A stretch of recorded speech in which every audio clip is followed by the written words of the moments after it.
नमस्कार। हिमाचल बुलेटिन में आपका स्वागत है। आज के मुख्य समाचार। मुख्यमंत्री ने 6 करोड़ 45 लाख रुपए की लागत से निर्मित राज्य कृषि विपणन बोर्ड के कॉम्प्लेक्स का किया लोकार्पण। मुख्यमंत्री श्री जयराम ठाकुर ने मेधावी छात्र छात्राओं को किया सम्मानित। मुख्यमंत्री ने ऊना विधानसभा क्षेत्र के लिए 200 करोड़ रुपए की विकासात्मक परियोजनाओं के किए लोकार्पण एवं शिलान्यास। मुख्यमंत्री ने नाचन और बल विधानसभा क्षेत्रों में किए 95 करोड़ रुपए की 19 परियोजनाओं के उद्घाटन और शिलान्यास। और अब समाचार विस्तार से। मुख्यमंत्री श्री जयराम ठाकुर ने आज खलीनी में 6 करोड़ 45 लाख रुपए की लागत से निर्मित हिमाचल प्रदेश राज्य कृषि विपणन बोर्ड के कॉम्प्लेक्स का लोकार्पण किया। इस अवसर पर मुख्यमंत्री ने कहा कि इस भवन की आधारशिला वर्तमान प्रदेश सरकार के कार्यकाल में उनके द्वारा ही वर्ष 2020 में रखी गई थी और आज ये भवन पूरी तरह बनकर तैयार हो गया है। उन्होंने कहा कि प्रदेश सरकार किसानों और बागवानों के उत्थान तथा उनकी फसल उत्पादकता को बढ़ाने के लिए निरंतर प्रयासरत है ताकि उनकी आर्थिकी को सुदृढ़ किया जा सके। उन्होंने कहा कि प्रदेश सरकार कृषि विपणन बोर्ड के माध्यम से किसानों बागवानों को उनकी उपज को बेचने के लिए आधारभूत सुविधाएं एवं सेवाएं उपलब्ध करवा रही है। मुख्यमंत्री ने कहा कि राज्य सरकार ने लगभग 242 करोड़ रुपए की लागत से प्रदेश में नई सब्जी मंडियों का निर्माण और पुरानी मंडियों का विस्तार किया है। उन्होंने कहा कि प्रदेश में कोल्ड स्टोर बनाने पर विशेष बल दिया जा रहा है। कोल्ड स्टोर्स के माध्यम से भी किसानों बागवानों को लाभ पहुंचाया जा रहा है। श्री जयराम ठाकुर ने कहा कि किसानों को उनकी उपज के उचित दाम मिले और फसल बेचने के लिए अपने क्षेत्र के नजदीक ही सुविधा मिल सके, इस दिशा में सरकार ने प्रभावी कदम उठाए हैं। उन्होंने कहा कि अनेक स्थानों पर छोटे सब्जी संग्रहण केंद्र और मार्केट यार्ड बनाए जा रहे हैं। उन्होंने कहा कि कृषि विपणन बोर्ड के अंतर्गत जिला स्तर पर कुल 10 मंडियां क्रियाशील हैं और उपमंडियों के माध्यम से भी किसानों को विपणन सुविधा प्रदान की जा रही है।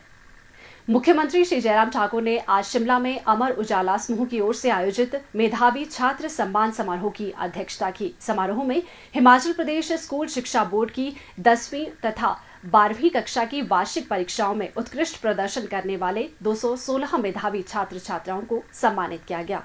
इनमें 10वीं कक्षा के 103 और 12वीं कक्षा के 113 टॉपर्स शामिल हैं। मुख्यमंत्री ने कहा कि आज यहां उपस्थित मेधावी छात्रों को उनकी कड़ी मेहनत का फल प्राप्त हुआ है और हम सभी के जीवन में ये अविस्मरणीय पल होते हैं। उन्होंने विश्वास व्यक्त करते हुए कहा कि शिक्षा के उपरांत जीवन के प्रत्येक क्षेत्र में ये छात्र नई ऊंचाइयां प्राप्त करेंगे और अलग अलग क्षेत्रों में जाकर हिमाचल प्रदेश का नाम रोशन करेंगे। उन्होंने अभिभावकों से आग्रह किया कि वे पूर्ण जिम्मेवारी से बच्चों को कड़ी मेहनत के लिए प्रेरित करें, क्योंकि उनके पहले गुरु माता पिता ही होते हैं और बच्चों को भी उनका सम्मान करना चाहिए। उन्होंने कहा कि नशे जैसी कुरीतियों के प्रति सतर्क एवं सजग रहते हुए बच्चों को एक बेहतरीन भविष्य प्रदान करना हम सभी की जिम्मेदारी है। उन्होंने कहा कि पढ़ाई के साथ साथ बच्चों को खेलों तथा अन्य गतिविधियों में भी सक्रिय रूप से भाग लेने के लिए प्रेरित करें ताकि विद्यार्थियों का सर्वांगीण विकास हो सके और वे नशे आदि से दूर रहें। मुख्यमंत्री ने कहा, हिमाचल छोटा सा प्रदेश है, लेकिन उसके बावजूद शिक्षा के क्षेत्र में हम बहुत बेहतरीन काम किए हैं। साधन की कमी, सुविधा की कमी हो सकती है, लेकिन उसके बावजूद हमारे हिमाचल प्रदेश में प्रतिभा की कमी नहीं है, योग्यता की कमी नहीं है, क्षमता की कमी नहीं है। इस बात को हम महसूस करते हैं जब हम सुदूर का गांव का बच्चा पढ़ाई में हम देखते हैं कि उस बच्चे ने पढ़ाई में कितना बहुत बेहतर परफॉर्म किया है। गांव का सुदूर का इलाका जहां साधन सुविधाएं नहीं, लेकिन उसके बावजूद स्पोर्ट्स के क्षेत्र में उसने अपनी एक पहचान बनाई है। ऐसे एक नहीं अनेकों उदाहरण हमको नित्य दिन हमको देखने को मिलते हैं। तो स्वाभाविक रूप से इस बात को लेकर के हमको आने वाले समय में हमको जो फोकस होकर के जो काम करने की जरूरत है वो यही है कि अब रूटीन की चीजें, पहले क्या होता था कि एक जमाना ऐसा होता था कि ग्रेजुएशन पोस्ट ग्रेजुएशन होना ये बहुत बड़ी बात होती थी, गांव में वो चर्चा का विषय बनता था। आज इस चीज का महत्व नहीं रहेगा। आज तो कंपटीशन है, हर तरह से कठोर कंपटीशन है, प्रतिस्पर्धा का दौर है और उस प्रतिस्पर्धा में अगर आप सफल हो गए तो भविष्य आपका है। इसलिए बहुत परिश्रम करने की, फोकस होकर के स्टडी करने की आवश्यकता, फोकस होकर के काम करने की आवश्यकता। लेकिन मेरा ये जरूर मानना है कि जब हम फोकस होकर के किसी लक्ष्य को निर्धारित करते हैं जीवन में, चाहे वो कितना भी कठिन हो, कितना भी मुश्किल हो, कितना भी जटिल हो, उसको हासिल किया जा सकता है। इस कार्यक्रम के आयोजन के लिए अमर उजाला समूह को बधाई देते हुए मुख्यमंत्री ने कहा कि लोकतंत्र के चौथे स्तंभ के रूप में अपनी अलग पहचान कायम करने वाला ये समूह स्वतंत्र एवं तटस्थ पत्रकारिता के लिए जाना जाता है। उन्होंने कहा कि पत्रकारिता के साथ साथ अमर उजाला समूह द्वारा छात्रों का उत्साहवर्धन करने का ये पुण्य का कार्य प्रशंसनीय है और इससे विशेष तौर पर ग्रामीण स्तर पर छात्र छात्राओं को अपनी प्रतिभा दिखाने का एक मंच उपलब्ध हुआ है और अन्य छात्र भी इससे प्रोत्साहित होते हैं। मुख्यमंत्री श्री जयराम ठाकुर ने आज ऊना विधानसभा क्षेत्र के लिए लगभग 200 करोड़ रुपए की विकासात्मक परियोजनाओं के लोकार्पण एवं शिलान्यास किए। इस अवसर पर पुराना बस अड्डा ऊना में जनसभा को संबोधित करते हुए मुख्यमंत्री ने कहा कि केंद्र सरकार ने हिमाचल प्रदेश के लिए बल्क ड्रग पार्क स्वीकृत किया है, जो प्रदेश की आर्थिकी के लिए वरदान सिद्ध होगा।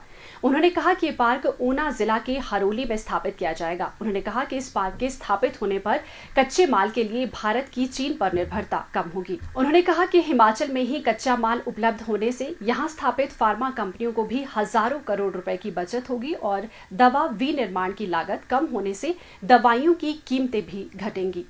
श्री जयराम ठाकुर ने कहा कि प्रधानमंत्री श्री नरेंद्र मोदी का राज्य के लोगों से विशेष जुड़ाव है। उन्होंने कहा कि हाल ही में बिलासपुर में एम्स सहित अन्य परियोजनाओं को समर्पित करने पहुंचे प्रधानमंत्री ने राज्य और विशेष तौर पर बिलासपुर में बिताए दिनों की यादें हम सभी के साथ साझा की। उन्होंने कहा कि उसी रोज प्रधानमंत्री ने अंतर्राष्ट्रीय कुल्लू दशहरा उत्सव में भी भाग लिया और कुल्लू दशहरा में शामिल होने वाले वे पहले प्रधानमंत्री बने। उन्होंने कहा कि प्रधानमंत्री ने श्री रघुनाथ जी की पूजा में भाग लिया और स्थानीय लोगों से भी मिले, जो राज्य की देव संस्कृति में उनकी गहन आस्था का परिचायक है। मुख्यमंत्री ने कहा कि वर्तमान प्रदेश सरकार सामाजिक सुरक्षा पेंशन पर 1300 करोड़ रुपए वार्षिक खर्च कर रही है, जबकि पूर्व प्रदेश सरकार द्वारा इस पर केवल 400 करोड़ रुपए ही खर्च किए गए। उन्होंने कहा कि वर्तमान राज्य सरकार ने अपने कार्यकाल में गरीब के करीब सरकार की भावना से कार्य किया और समाज के वंचित वर्गों के लिए कई कल्याणकारी योजनाएं प्रारंभ की। उन्होंने कहा कि हिमकेयर, मुख्यमंत्री सहारा योजना, मुख्यमंत्री गृहिणी सुविधा योजना और मुख्यमंत्री शगुन योजना के माध्यम से गरीब एवं जरूरतमंदों को आवश्यक राहत प्रदान की जा रही है। उन्होंने कहा कि महिला यात्रियों को हिमाचल पथ परिवहन निगम की साधारण बसों में किराए में 50% की छूट प्रदान की जा रही है और प्रदेश के घरेलू उपभोक्ताओं को 125 यूनिट तक मुफ्त बिजली उपलब्ध करवाई जा रही है। मुख्यमंत्री ने इस अवसर पर राजकीय माध्यमिक पाठशाला बटोली तथा जगराण को राजकीय उच्च पाठशालाओं में स्तरोन्नत करने, राजकीय प्राथमिक पाठशाला लाल सिंघी 1 और लाल सिंघी 2 को राजकीय माध्यमिक पाठशालाओं में स्तरोन्नत करने तथा ग्राम पंचायत ननंगरा में प्राथमिक स्वास्थ्य केंद्र खोलने की घोषणा की। उन्होंने राजकीय वरिष्ठ माध्यमिक पाठशाला कुठार कला में विज्ञान कक्षाएं और क्षेत्र की एक अन्य राजकीय वरिष्ठ माध्यमिक पाठशाला में कॉमर्स कक्षाएं शुरू करने की भी घोषणा की। मुख्यमंत्री श्री जयराम ठाकुर ने आज जिला मंडी के नाचन विधानसभा क्षेत्र के खयोड़ और बल विधानसभा क्षेत्र के नेरचौक भंगरोटू में कुल 95 करोड़ रुपए से अधिक की 19 विकासात्मक परियोजनाओं के उद्घाटन और शिलान्यास किए तथा जनसभाओं को संबोधित किया। इस अवसर पर मुख्यमंत्री ने कहा कि डिग्री कॉलेज बासा में जल्द ही स्नातकोत्तर कक्षाएं आरंभ की जाएंगी। बासा स्थित सरदार पटेल विश्वविद्यालय के परिसर में होटल मैनेजमेंट और विधि संकाय की कक्षाएं आरंभ करने की दिशा में प्रयास किए जाएंगे। उन्होंने लोक निर्माण विभाग के अधिकारियों को खयोड़ मेला मैदान के सुधार और वहां स्टेडियम के निर्माण के लिए प्राक्कलन तैयार करने के निर्देश भी दिए। उन्होंने कहा कि ITI और कॉलेज के लिए मुद्रिका बस और सियान से बद्दी एवं चंडीगढ़ के लिए बस सेवा आरंभ की जाएगी। मुख्यमंत्री ने कहा, इस क्षेत्र में मैं देख रहा हूं कि लगातार इस बात को मैं दावे के साथ कह सकता हूं, अब की बार का कार्यकाल ऐसा ऐतिहासिक कार्यकाल विकास की दृष्टि से रहा जो आज से पहले इस विधानसभा क्षेत्र में कभी जहां हम कहते थे कि कॉलेज मिलना चाहिए, मुझे अच्छी तरह से याद है इस कॉलेज की घोषणा के लिए यहाँ खयोड़ के मेले में बहुत सारे लोग इंतजार कर रहे थे, लेकिन घोषणा नहीं हुई थी। फिर बाद में इसकी घोषणा का जिक्र अलग तरह से किया था। अलग अलग तरह की बातें हैं, सारी चीजें, लेकिन खुशी से बात यह है कि जहां कॉलेज के लिए संघर्ष कर रहे थे एक जमाने में, आज वहां पर यूनिवर्सिटी का कैंपस बन गया। यूनिवर्सिटी का एक भवन जिसका आज हमने उद्घाटन किया, लगभग 15 करोड़ की लागत से, और वो भवन जो है आपके यहाँ पर जो सरदार पटेल यूनिवर्सिटी हमने मंडी में खोली है उसका हिस्सा होगा।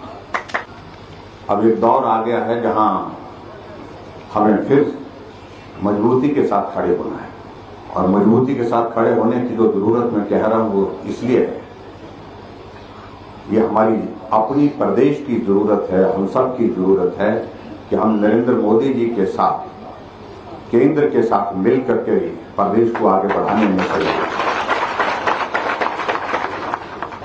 अभी प्रधानमंत्री जी हिमाचल प्रदेश के दौरे पर थे, ये कितना बड़ा सहयोग है हम सब लोगों के लिए।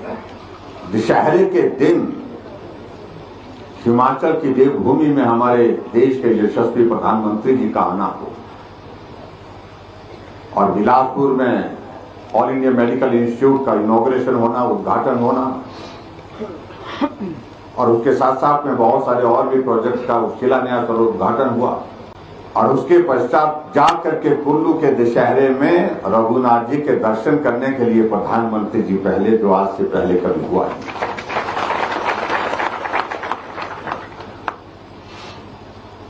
इसे एक अंदाजा लग सकता है कि पहले जो प्रधानमंत्री रहे उनका हिमाचल के साथ रिश्ता किस प्रकार का था।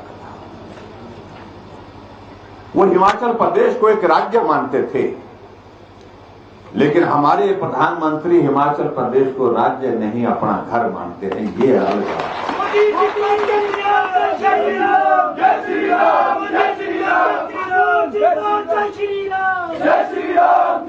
और ये अपने आप में एक सहयोग है कि भारतीय जनता पार्टी के पहले प्रधानमंत्री जो अटल बिहारी वाजपेयी रहे, वो भी हिमाचल प्रदेश को अपना घर मानते थे। हिमाचल बुलेटिन देखने के लिए सब्सक्राइब करें YouTube channel IPR Himachal, follow करें ट्विटर @DPRHP, लाइक करें Facebook page information and public relations department Himachal Pradesh, visit करें वेबसाइट www.himachalpr.gov.in।